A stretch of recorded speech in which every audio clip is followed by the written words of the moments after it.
All right, everybody, thanks for coming. Another exciting week in the Missouri Senate.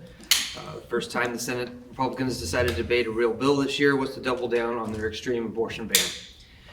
Every Republican in the room voted against exceptions for victims of rape and incest. That's how extreme they've become. And that is why the only recourse for everyday Missourians is through the initiative petition process. I want to emphasize that as much as I possibly can. It's not the Freedom Caucus only that voted that way. The entire Republican caucus that voted that day voted the same way yesterday. If they were here, they voted to continue their ban, double down on it. 12-year-old girls, children, incest, rape, none of those cases are okay for an abortion for them. The thing that we are finding out more and more every day is their fighting is not about policy. Their fighting is about process and who's in charge. When it comes down to votes, when it comes down to the end game, they all get in line and agree, right? They all do agree to take away people's voice at the ballot box. They all do agree that a 12-year-old raped by her uncle should have to carry that to term. They agree on that. That's not a decipherable, questionable. The arguments that they have are over power. And who's going to be able to decide what comes up day to day? Who's going to be able to decide who they intimidate and scare into submission every day? It has nothing to do with the policy. The policy, they are lockstep. So the extremism in the Republican Party runs through it, not just through the Freedom Caucus members. So with that, take any questions. The Women and Family Research Fund dropped their initiative petition campaign, which is sort of a, running parallel with the one that's backed by the main groups. What's your reaction to that and how it might change the lead up to November? Yeah, look, I think they have an uphill battle. They have to gather a lot of signatures between now and the date that they have to turn them in, and it is definitely an uphill battle. I will say, though, I have never seen an issue in recent history, probably since Right to Work, that had the momentum of that issue. So if there is an ability to get it done, I know that people are passionate about restoring women's rights over their bodies in the state of Missouri, and I think that they even though they have an uphill battle, they do have the wind at their back.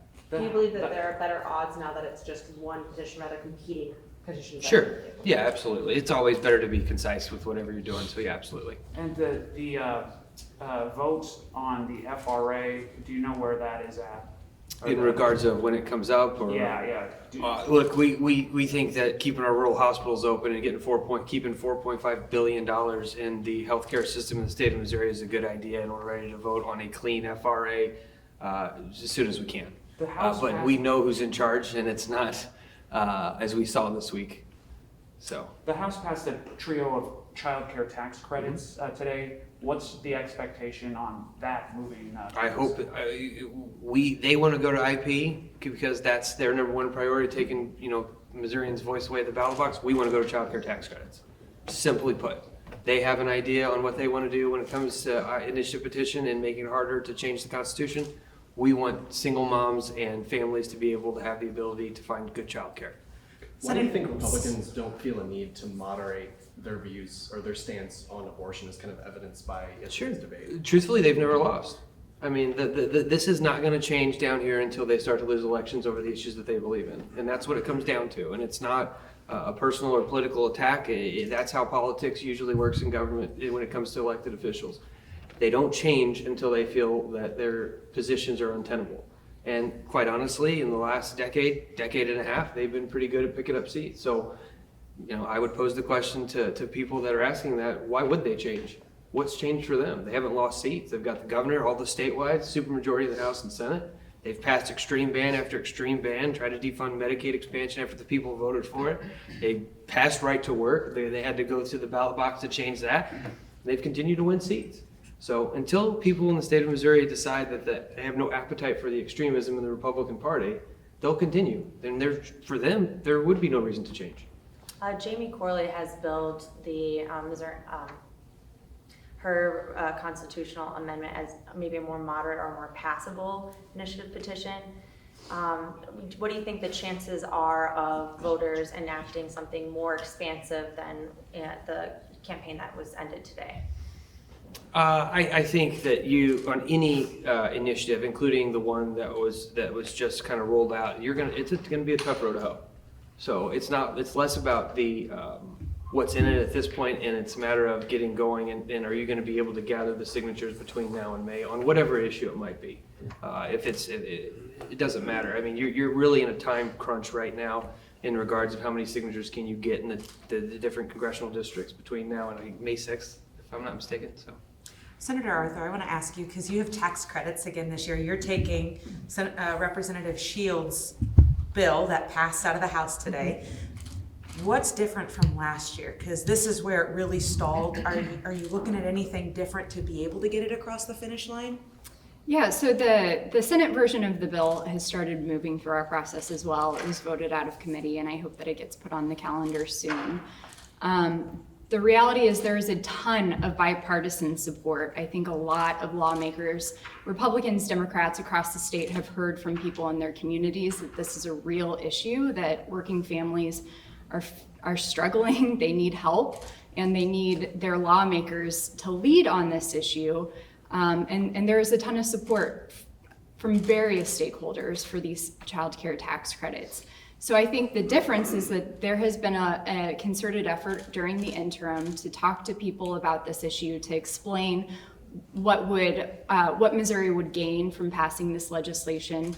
Obviously, it's a priority of the governors, it's a priority of Republican leadership as well in the House and hopefully the Senate. And so I'm hopeful that there is a path forward. Of course, this is a political environment where people try to leverage those kinds of priorities to further their cause without any regard for who's hurt by that kind of action. So we're well aware of the challenges that we face in trying to do something good for Missouri families, but my hope is that people will put politics aside and finally do something to hurt the many families that are having a hard time affording childcare. Is there any difference between your version and Representative Shields? Nope, they're perfectly, they're entirely the same, and we've been working together throughout the process. The Governor Mike Parson during his state addresses normally doesn't mention policy. It's normally very budget focused. Your bill and Representative Shields' bill was an exception. He called for the passage of those. What do you make of that? That was specifically called out in his address. Well, I appreciate his leadership on this issue, and we've worked with his office, vetting the legislation, making sure that it will work, making sure that it would make a difference. And so, these are his bills, and I think for that reason, it has a target on them, right? And so, again, this is not about policy, it's about power, it's about who's going to leverage that issue. And again, I think when it comes to, even if it's about politics, the reality is in campaigns, the things that voters are looking for are lawmakers who helped improve their lives. And with childcare as their number one issue, with overwhelming support for addressing that issue through legislation, I'm hopeful that voters will make their will known on the issue and vote for people who want to make a difference in supporting childcare efforts. Senator Rizzo, I want to talk about the education bill that was supposed to come up. We haven't really talked about it yet because it hasn't been on the floor. Mm-hmm. Is there any big item in there that sticks out like a sore thumb or something that you guys would not be a fan of? Yeah, we're working through that process right now. I know that Senator Arthur and a bunch of other people have been in meetings and trying to see if there is any sort of pathway at all for any changes and what that looks like in obviously our areas in Kansas City and St. Louis, where we're trying to make sure that the underserved are maybe able to have more money put into their school districts and so on and so forth, and see if there's a give and take to let something go. But by and large, I don't want to speak for everybody, but we are not fans of open enrollment. We are not fans of charter schools by and large, but there are exceptions to that rule. So it's hard to make a blanket statement that says we're adamantly opposed against one thing or another, but we firmly believe in public education. We firmly believe in paying teachers what they deserve to be paid. We firmly believe in fully funding the transportation formula. And the things that take money away from that, we don't agree with. So we have always had to make these rough decisions on how much are we going to allow them to take out of the public school system to fund charter schools or to fund different pet projects that they believe go around the public school system, which, you know, is them trying to fight a teachers union. So we're like I said, we're still working through the process, but our stance is always we want more money to public schools, and things that take money out of public schools we're generally not for. Last question. I just want to clarify, is Sure. Missouri sending any money to Planned Parenthood currently? So the numbers that I saw yesterday that I looked at, I do not believe that I don't want to say I do not believe that the Republican majority, Seth, I do not believe that the Republican majority has sent a dollar to Planned Parenthood since Senator Rout has been pro tem, and definitely since Senator Huff has been appropriations chair. So again, we're fighting an issue that has been resolved for them in their aspect, right? They wanted, they need to pass the initiative petition process, they say, to make sure that the abortion ban stays in place. It's a situation where they've continued, they don't know where else to go. They've cut to the bone on so many issues that they just don't know where else to go. So, I mean, we're gonna have massive meltdowns on this floor about defunding Planned Parenthood that they haven't funded in years.